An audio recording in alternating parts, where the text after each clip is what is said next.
Buenas tardes, hoy vamos a hablar sobre el tema de configuraciones, amplificadores. Bueno, ¿qué es una configuración en amplificadores?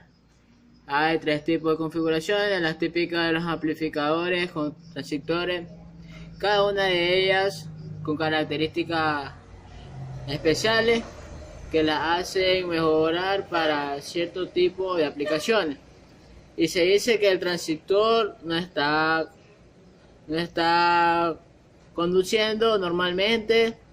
En este caso se necesita o se presenta cuando no hay corriente de base, entonces la corriente de base va a ser igual a cero.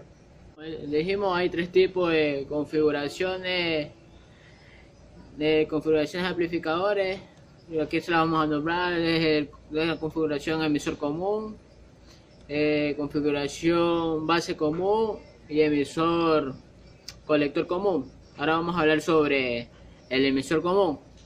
El emisor común nos dice que la tensión de entrada se aplica entre la base y el emisor, y la tensión amplificada se obtiene entre el colector y el emisor. Esta configuración se denomina amplificador con emisor común y es el circuito más utilizado por su alta ganancia de tensión y de corriente. Nos dice que la intensidad del colector va a ser igual a la intensidad del voltaje de la base por beta del diodo.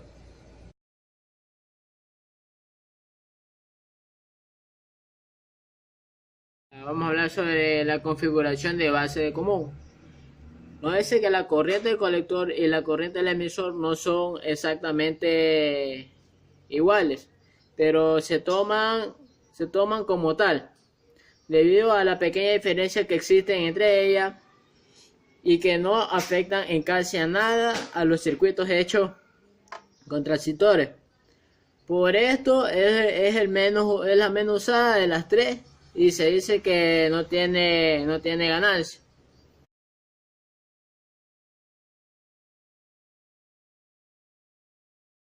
Ahora vamos a hablar sobre configuración del colector común.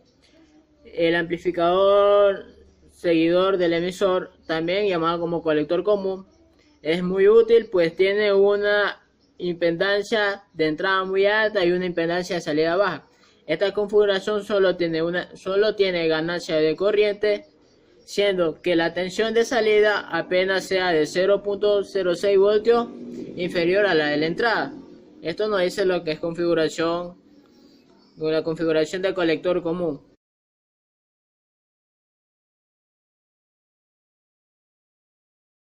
Vamos a hablar sobre algo de introducción sobre cuando un transistor se utiliza en un circuito. El comportamiento que éste tenga dependerá de las curvas características.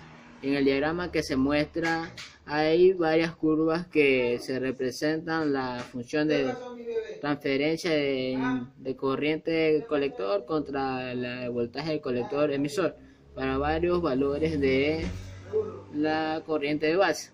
Ahora vamos a hablar sobre cómo funciona un transistor como interruptor.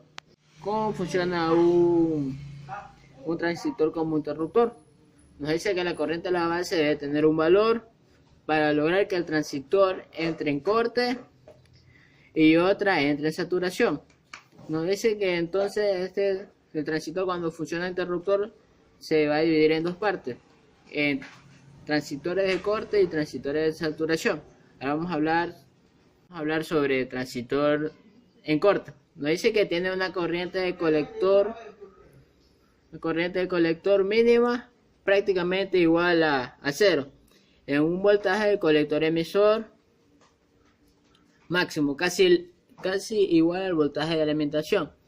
Esto se va a ver en la gráfica y se mostrará con el color amarillo. Esto representa el transistor en corte. Eso lo vamos a mostrar en la siguiente imagen.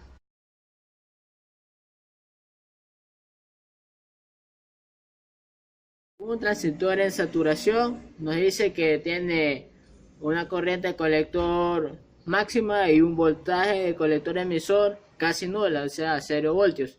Esto se va a ver en la zona de gráfico de color verde, que se lo vamos a mostrar a continuación.